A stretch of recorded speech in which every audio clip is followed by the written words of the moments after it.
Can you bleed it?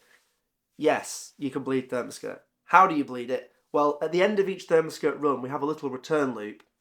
And what that return loop does is it has a bleed screw on the top and a drain off at the bottom.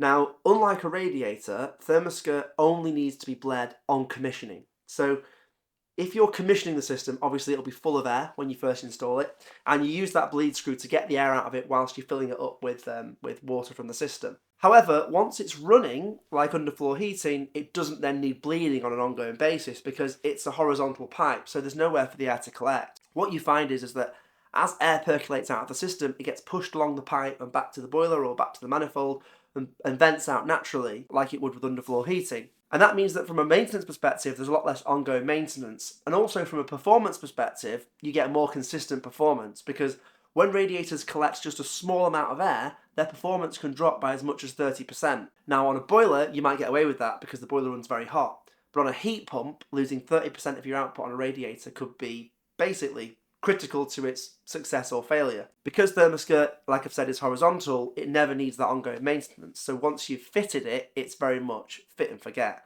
which is why it's so popular for social housing. It's why it's so popular for things like care homes, because they have an ongoing maintenance cost that they factor into their decision making.